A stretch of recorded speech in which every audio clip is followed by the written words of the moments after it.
श्री राधे राधे। भक्तों, ठाकुर जी की सेवा में हर किसी को लगने का पूरा अधिकार होता है। एक राजा भी महान भक्त हो सकता है, एक गरीब भी महान भक्त हो सकता है, किंतु जो भगवान को अपना निजी मानता है, अर्थात अपने को भगवान का निजी सेवक मानता है, उसके अंदर भक्ति का विकास जल्दी होता है। मैंने एक बार आपको बताया था कि करौली जो राजस्थान में है, वो यदुवंशियों के द्वारा बसाया हुआ है।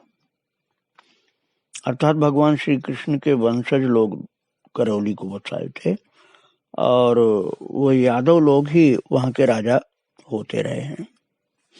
तो वे सभी अपने को भगवान कृष्ण के वंश का मानते हैं और उनका सेवक अपने को मानते हैं, इसलिए सभी राजा भक्त होते आए। और आज जिस भाग्यशाली भगवत भक्त की चर्चा आप सुनने जा रहे हैं, भाग्यशाली इसलिए नहीं कि मैं उनको सुना रहा हूं, भाग्यशाली इसलिए कि उनका जीवन भगवान कृष्ण के भक्त के रूप में सिद्ध हो गया, इसलिए भाग्यशाली थे। वो महान भक्त राजा थे महाराजा श्री गोपाल सिंह जी यादव, जिनको मैंने भक्त गोपाल सिंह जी कहा है। ये जैसा मैंने अभी बताया था, करौली वहीं के राजा थे और कृष्ण के वंशज थे। तो करौली के महाराजा चंद्रपाल सिंह के चरित्र में आपको पहले सुना चुका हूँ, 1 साल पहले, और गोपाल दास जी राजा का चरित्र थोड़े दिन पहले मैंने सुनाया था। महाराजा चंद्रपाल जी, जिनको पहले आप सुन चुके हैं, उनकी 9वीं पीढ़ी में हुए महाराजा कुंवरपाल जी, और कुंवरपाल जी भी बड़े भक्त थे। उन्हीं के आराधना के फलस्वरूप उनके पुत्र के रूप में एक गोपाल सिंह की जन्म हुआ था, जिनका चरित्र आज आप सुनने जा रहे हैं। ये गोपाल सिंह जी प्रारंभ से ही बड़े सरल स्वभाव के, निष्ठावान, चरित्रवान और वीर थे। उन्हें पहलवानी का शौक था। वे कृष्ण भक्त होते हुए भी हनुमान जी की बड़ी श्रद्धा भाव से पूजा करते थे। भगवान कृष्ण के पार्षद के रूप में पूजा करते थे। इष्ट देव तो भगवान कृष्ण थे, लेकिन हनुमान जी को प्रभु का पार्षद जानकर उनके अंगरक्षक के रूप में उनकी पूजा करते थे कि हमारे भगवान के मुख्य सेवक हैं। एक बार हनुमान जी ने उनसे स्वप्न में दर्शन देकर के कहा कि जिस अखाड़े में तुम कुश्ती लड़ते हो, उसके नीचे मेरी मूर्ति है। उस श्री मूर्ति को मेरी जो है निकालो और उसकी सेवा पूजा की सुव्यवस्था करो। गोपाल सिंह जी को ये स्वप्न में हनुमान जी ने बता दिया। गोपाल सिंह जी बड़े प्रसन्न हुए कि हनुमान जी ने स्वप्न में दर्शन दिया और ये ज्ञान दिया और आज्ञा भी दिया है। तो उन्होंने अखाड़े में खुदाई करवाई, तो भगवान श्री राम जी के ध्यान में बैठे हुए हनुमान जी का विग्रह प्राप्त हुआ। भगवान राम जी का ध्यान कर रहे थे वो हनुमान जी। ऐसा स्वरूप था। ऐसा स्वरूप जल्दी मिलता नहीं भक्तों। पर्वत लेकर के जाते हुए, गदा टेक कर खड़े हुए, ऐसा तो मिल जाता है। पर्वत वाले ज्यादा मिलते हैं, गदा टेक के जमीन पर खड़े हुए ऐसे कम मिलते हैं। और ये तो अद्भुत ही था स्वरूप हनुमान जी का कि राम जी का ध्यान करते हुए बैठे हैं। और भक्तों, वो मूर्ति आज भी, वो था उनके हनुमान जी के स्वरूप, वो आज भी करौली में भद्रावती के तट पर विराजमान है। भगवान राम के ध्यान में बैठे हुए श्री हनुमान जी का जो स्वरूप है वो और कहीं देखने को नहीं मिलता महाराज। संवत 1778 में महाराजा कुंवरपाल जी का देहांत हो गया था। और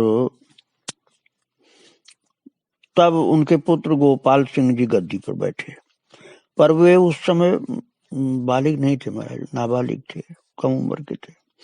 इसलिए राज्य का कामकाज उनके मंत्री नवल सिंह जी और खांडे राय जी भी देखा करते थे। तो उन्होंने मराठों के आक्रमण से एक बार करौली की रक्षा की थी, और जब ये बड़े हुए अर्थात बालिग हुए गोपाल सिंह जी, तो गोपाल सिंह जी राज्य का संचालन स्वयं करने लगे और उन्होंने बड़ी कुशलता से शासन किया, बड़ी पवित्रता से, भक्ति भाव से। और उन्हीं के शासनकाल में करौली का लाल पत्थर का परकोटा बनवाया गया। उन्होंने महल का निर्माण दिल्ली के बादशाही महल जैसा किया, और उस समय जो दिल्ली में बादशाह था मोहम्मद शाह था, तो उसको पता चला कि करौली का राजा मेरे महल जैसा महल बनवाया, तो अच्छा नहीं लगा। मोहम्मद शाह को अच्छा नहीं लगा कि मैं तो पूरे भारत का बादशाह और ये एक राजा ऐसी नकल कर रहा मेरे महल का। पर मोहम्मद शाह उनके कार्य कौशल और साहसी स्वभाव से इतना प्रभावित था कि उनसे कुछ कह नहीं सका। इसके विपरीत उन्हें एक पदवी और प्रदान की, माही मराठीव का रुतबा बोलते थे उसमें। तो गोपाल सिंह जी राजकाज करते हुए भी अधिकतर अपना समय भगवान के भजन में लगाते थे। एक बार ठाकुर मदन मोहन जी ने, अब मदन मोहन जी तो आप वृंदावन में जो आए हैं जानते हैं, परिक्रमा में मंदिर है, वो ठाकुर जी तो यहाँ नहीं है, वो तो करौली में है। मदन मोहन जी मंदिर परिक्रमा में पड़ता है जब आप कालीदर से आगे बढ़ते हैं, दाहिने हाथ पर लाल पत्थर का टीले पर मंदिर, ऊंचाई पर। तो उन्हीं की बात मैं बता रहा हूँ कि एक बार ठाकुर मदन मोहन जी ने राजा साहब को स्वप्न में दर्शन दिया और जयपुर से करौली आकर के उनकी सेवा ग्रहण करने की इच्छा प्रकट की। महाराज उस समय मदन मोहन जी जयपुर में थे, जो अब करौली में है, पहले वृंदावन में थे। अब इनके विषय में कुछ और भी इतिहास में आपको बता रहा हूँ आज, मदन मोहन जी के विषय में। ये ठाकुर मदन मोहन जी का एक बड़ा अद्भुत इतिहास है। पहले मैं आपको सुना चुका हूँ मदन मोहन जी का, गोविंद देव का, इन लोगों के इतिहास, लेकिन आज कुछ बात अलग थोड़ी बताऊंगा आपको। ऐसा एक इतिहास इनका मिलता है कि सतयुग में महाराजा अम्बरीश इनकी सेवा करते थे, मदन मोहन जी की, और कालक्रम से लंकापति रावण के पास पहुंच गए और रामचंद्र जी द्वारा लंका विजय के पश्चात जानकी जी ने इनकी सेवा की। फिर शत्रुघ्न द्वारा इन्हें मथुरा लाया गया। शत्रुघ्न जो मथुरा के राजा बने, तो अयोध्या जी से ले आए थे मदन मोहन जी को। एक इतिहास ये मिलता है, और दूसरा इतिहास मैं आपको सुना चुका हूं लेकिन याद करा रहा हूं कि श्री कृष्ण के प्रपौत्र महाराजा वज्रनाभ ने ब्रजमंडल में अनंत अनुसंधान के फलस्वरूप जिन 8 विग्रहों का आविष्कार किया था, उनमें इन मदन मोहन जी का भी विग्रह था। ये मैं आपको पहले बता चुका हूँ विस्तार से।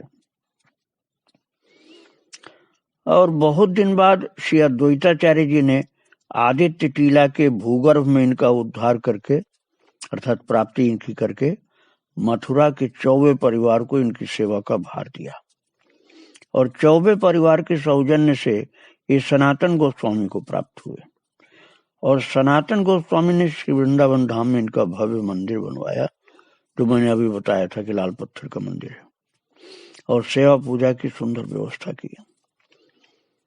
आप परिक्रमा करते हैं तो उनके बगल से ही जाते हैं, जो जानते हैं उनको प्रणाम करते जाते हैं। मंदिर है, ठाकुर जी तो अब वहां नहीं है, करौली में है, लेकिन मंदिर को प्रणाम किया जाता है,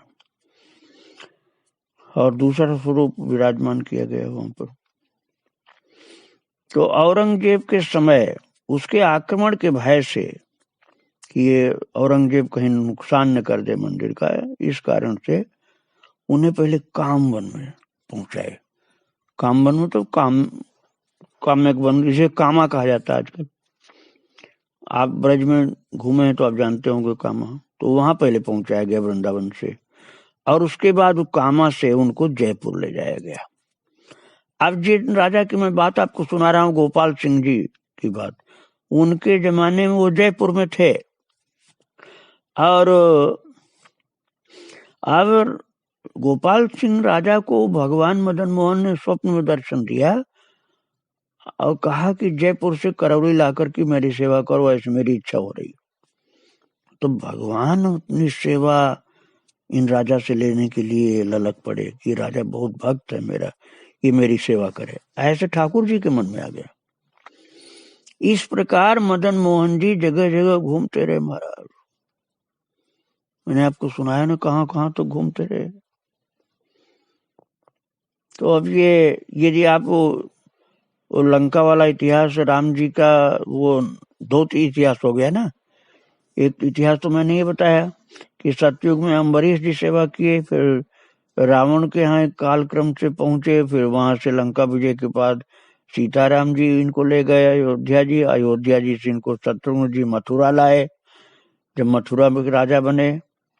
एक तो मैंने इतिहास ही आपको बताया, और दूसरा इतिहास मैंने ये बताया कि श्री कृष्ण के प्रपौत्र महाराजा बद्रीनाथ ने इनको प्रकट किया था, और 8 विग्रह थे, उनमें से एक मदन मोहन जी थे। तो अद्वैताचार्य जी महाराज ने इनको आदित्य टीला के भूगर्भ से प्राप्त किया और मथुरा के 24 परिवार को इनकी सेवा करने के लिए दिया। और फिर 24 परिवार से सनातन गोस्वामी को प्राप्त हुए, और सनातन गोस्वामी महाराज उनको जो टिक्कर होता है ना, बाटी कह लो, आटे की बाटी, रूखी सूखी, बिना नमक की, बिना घी की, बिना साग सब्जी की भोग लगाते थे। मैं ऐसे कथा सुना चुका हूँ मदन मोहन मंदिर के विषय में, जब सुनाया था। तो वो भगवान चाहते थे अच्छा भोग लगे। बाबा ने कहा हम तो बहुत विरागी हैं। सनातन गोस्वामी ने कहा तू बड़ा चटोरा है लाला, मैं तेरे लिए कुछ इंतजाम नहीं करूंगा, तुझे खाना हो तो तू खुद इंतजाम कर। और मैं आपको केवल याद करा रहा हूं कि भगवान ने फिर एक व्यापारी का नाव जो आगरा ले जा रहा था, अपने विशाल नाव को, बहुत धनवान था वो, उसको रेती में रोक दिया वृंदावन में। और ठाकुर जी ने कहा तुझे नाव निकालनी है तो बाबा कुटिया में उसके पास जा। वो बाबा सनातन गोस्वामी के पास गया। वो सनातन गोस्वामी ने कहा मैं कुछ नहीं कर पाऊंगा, लाला रोका है, बैठा है वहां पर मंदिर में। मंदिर मतलब छोटा सा था उसमें, मंदिर ये नहीं था जो अब है। तो वही रोका, वही निकाल सकता है। जब वहां जाकर रोया धोया सेठ, तो ये भी कहा कि मैं आज व्यापार से हमारा ये नाव बच जाएगा डाकुओं की लूटपाट से, तो जो भी आगरा में धन प्राप्त होगा सब आपके लिए मंदिर में बना दूंगा, मंदिर में लगा दूंगा। तो महाराज वो नाव चल पड़ी जरा सा छूते ही, और इतना धन उसको प्राप्त हुआ, बहुमूल्य चीजें थी उसमें। उसी से मंदिर बनाया। कथा में विस्तार से पहले सुना चुका हूं, इसलिए थोड़े में सुनाया। तो वही मदन मोहन जो वृंदावन में इस प्रकार से थे, मंदिर बना था जो, अब वो कामा चले गए थे, और कामा से फिर जयपुर चले गए थे। अब जयपुर से भगवान मदन मोहन जी खुद गोपाल सिंह राजा के हाथ आकर के सेवा लेना चाहते थे करौली में, इसलिए स्वप्न दिया था प्रभु ने। ऐसी भक्तों के साथ भगवान लीला करते हैं प्रभु। भक्त के हाथ से सेवा प्राप्त करने के लिए ठाकुर जी को आनंद आता है। वो कहते हैं कि ले चल मुझको, वहां से ले आ, वहां कर, वहां सेवा कर। खुद भगवान बताते रहते हैं अपने भक्त को। भक्तों, जयपुर में ठाकुर जी थे मदन मोहन, और ये राजा गोपाल सिंह जी करौली में थे। आप कहेंगे जयपुर के राजा बोला इनको क्यों दे देंगे। बात ये थी कि जयपुर के महाराजा सवाई जय सिंह जी, ये राजा गोपाल सिंह जी के मित्र थे। तो उन्होंने जयपुर जा करके जय सिंह जी से मदन मोहन के स्वप्न की बात बताई कि भगवान मदन मोहन करौली में जाकर के मेरे हाथ से सेवा लेना चाहते हैं, स्वप्न में आदेश किया मुझे, और इसीलिए मैं आपके चरणों में उपस्थित हुआ हूँ कि आप ठाकुर मदन मोहन जी को हमें दे दीजिए। जयपुर नरेश से कहा, करौली नरेश ने जाकर। तो मदन मोहन जी को करौली ले जाने के लिए जब मांगा तो जय सिंह जी संकट में पड़ गए। वे मदन मोहन जी को देना नहीं चाहते थे। भला अपने भगवान को कौन दे देगा? राजा भी तो भक्त था, जयपुर वाला भी, वो क्यों दे देता? अब मना इसलिए नहीं करना चाहते थे कि गोपाल सिंह जी उनके मित्र थे और कह रहे हैं कि भगवान ने हमको भेजा है। तो उन्होंने कहा, जयपुर वाले राजा ने, कि मुझे मदन मोहन जी को करौली भेजने में तो आपत्ति नहीं महाराज, पर मुझे शंका यह है कि यदि सचमुच में ये करौली जाना चाहते हैं तो मुझे आदेश क्यों नहीं किया, केवल आप ही को क्यों आदेश किया? किसी भी प्रकार मदन मोहन जी मुझे विश्वास दिला दें तो ये समस्या सुलझ जाए। जयपुर नरेश ने कहा कि मुझे किसी तरह से विश्वास हो जाए कि जाना चाहते हैं तो मैं अवश्य भेज दूंगा। आप फिर थोड़ा हंस करके बोले जयपुर नरेश करौली के राजा से कि एक उपाय हो सकता है यदि आप उससे सहमत हो। तो करौली वाले राजा बोले कि आप बोलिए क्या उपाय करना चाहते हैं? बोले, मेरी इच्छा ये है कि मैं आपकी आंखों में एक अच्छी सी मोटे कपड़े की पट्टी बांधूं जिससे बाहर कुछ भी आप न देख सकें, और मदन मोहन जी के अगल बगल में 2 स्वरूप और भी पधराऊंगा। ठाकुर जी के 3 विग्रह होंगे, एक मदन मोहन जी, 2 और दूसरे। और आप पट्टी खूब चौड़ी सी आप मोटे कपड़े की आपके आंख पर बांधूंगा जिससे आप कुछ भी नहीं देख पाए, और पट्टी बंधी अवस्था में आप मदन मोहन जी का कोई अंग स्पर्श किए बिना ऐसे चरण स्पर्श कर लें जाकर जैसे खुली आंख से कोई स्पर्श करता है, खुली आंख से देखकर कोई स्पर्श करता है, केवल चरण छुएं और कुछ न छुएं, केवल मदन मोहन जी के दोनों चरण छुएं और कहीं भी हाथ आपका न जाए, और पट्टी आंख में बंधी हो बढ़िया ढंग से जिससे दिखलाई न पड़े आपको। तब मैं समझ लूंगा यदि आप छू लेंगे तो कि आपके साथ करौली जाना चाहते हैं। तो महाराज राजा गोपाल सिंह जी प्रसन्न हो गए। वो ये नहीं किए कि बोले कि तो आप ऐसा कर रहे हैं कि ये कैसे हो सकता है, ये तो असंभव है, ये तो बड़ी बाधा आप खड़ी कर रहे हैं, आपका मन नहीं, ऐसा कुछ नहीं बोले। गोपाल सिंह जी प्रसन्न हो गए और बड़े विश्वास के साथ कहा कि हाँ आप ऐसा करें, यदि भगवान हमारे साथ जाना चाहते हैं तो जरूर मैं छू लूंगा। और उनको विश्वास इसलिए था कि स्वप्न में भगवान ही प्रकट होकर बोले थे। तो राजा ने सोचा गोपाल सिंह जी ने कि यदि स्वप्न में इनकी इच्छा नहीं होती जाने की तो स्वप्न में मुझको बोलते ही क्यों? मुझे बोला है स्वप्न में तो जरूर चलेंगे, और चलना है तो जरूर मैं चरण का छू लूंगा, ऐसी कृपाएं करेंगे, ऐसा विश्वास था। तो बोले कि आप ऐसा ही करिए महाराज, मदन मोहन जी अवश्य मुझे अपने चरण स्पर्श करा देंगे।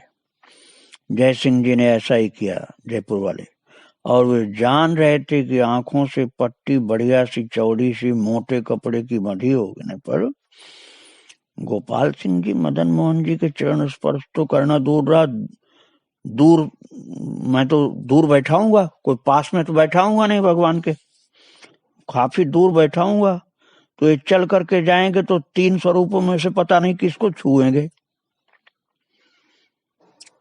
और ये तो आंख बंद होने पर ये जान ही नहीं पाएंगे कि मदन मोहन जी बीच में हैं कि किनारे हैं, कौन से कहाँ पहुंचे हैं, अपने को ही नहीं जान पाएंगे क्योंकि दूर बैठाऊंगा मैं इनको, पास में तो आंख में पट्टी बांधूंगा नहीं। और किसी तरह से इतना चल के वहां तक पहुंच भी गए और न जाने किस विग्रह को स्पर्श करेंगे, और यदि मदन मोहन जी को स्पर्श किया तो न जाने उनका कौन सा अंग स्पर्श करेंगे। तो जयपुर नरेश ने सोचा निश्चित ही ये असफल हो जाएंगे, ऐसा सोच लिया जयपुर नरेश ने। तो जय सिंह जी जो जयपुर नरेश थे, उन्होंने गोपाल सिंह जी की आंख में पट्टी अपने हाथ से बांधी, मोटे कपड़े की चौड़ी पट्टी, कहीं से भी जिससे निगाह कुछ भी ना आवे। महाराज और काफी दूर बैठा है, पास में नहीं बैठाया था, बहुत दूर आगे पैदल जा करके उनको भगवान के चरण छूना था और कुछ कहीं नहीं छूना था, और देख रहे हैं चकित होकर। और जब गोपाल सिंह जी ने चल करके ऐसे जैसे उनको दिखलाई पड़ रहा हो, लपक कर मदन मोहन जी के दोनों चरण अपने दोनों हाथों से स्पर्श कर लिया, तो जयपुर नरेश चकित रह गए कि ये कैसे हुआ। ये तो ऐसे छू रहे हैं जैसे देख रहे हो, पूरा जैसे प्रत्यक्ष देख रहे हैं, जबकि ऐसी पट्टी नहीं थी कि दिखलाई पड़ जाए कुछ बार। तो निश्चय ही मदन मोहन जी की कृपा से पट्टी बंधे होने पर उन्हें प्रत्यक्ष दर्शन हो रहे हैं। जय सिंह जी ने मदन मोहन जी को करौली भेजने की तैयारी कर ली। बोले प्रभु जब आपकी इच्छा जाने की तो मैं कौन होता हूँ रोकने वाला। वे स्वयं उन्हें उनके साथ उनके सेवायित गोस्वामी सुबल दास जी जो प्रभु की सेवा करते थे उनको भी साथ में भेजा, और अपने राज्य की सरहद तक राजा जयपुर खुद पहुंचाने गए उनको, प्रभु को। वहां से दंडवत प्रणाम किया कि प्रभु आपको करौली में सेवा लेनी है तो मैं आपको रोक नहीं पाऊंगा, आपका यह दास आपको प्रणाम कर रहा है जयपुर की सीमा पर। और पुजारी जी को साथ में भेजा, भाव से विदाई किया है, बहुत सामान सेवा के साथ में दिया है। और गोपाल सिंह जी ने मदन मोहन जी का सुंदर मंदिर बनवाया, और ऐसे स्थान पर मंदिर बनवाया है करौली में कि उनके महल के झरोखे से उनके दर्शन होते रहे। राजा बहुत भक्त थे गोपाल सिंह जी, भगवान खुद उनसे सेवा लेने के लिए आए थे। और विक्रमी संवत 1804 में राजा भगवान की भक्ति में डूबा हुआ शरीर त्याग कर प्रभु के धाम गया। भक्त था राजा, और शरीर छोड़ने के पहले उन्होंने अपनी छतरी के लिए एक ऐसे स्थान का निर्देश किया कि मेरी छतरी वहां बनेगी जो मदन मोहन जी के मंदिर से दिखलाई पड़े, मेरे स्मृति चिन्ह वहां पर हो। और वहीं पर सुंदर छतरी बनी हुई है भक्तों गोपाल सिंह जी की, जो जयपुर से ठाकुर जी को मदन मोहन जी को करौली ला करके मंदिर बनवाए थे, जिनके भक्ति भाव से स्वयं प्रभु प्रसन्न होकर के आए थे। ऐसे भक्त राजा के चरणों में बारंबार प्रणाम, बारंबार प्रणाम। श्री राधे राधे, जय श्री राधे राधे।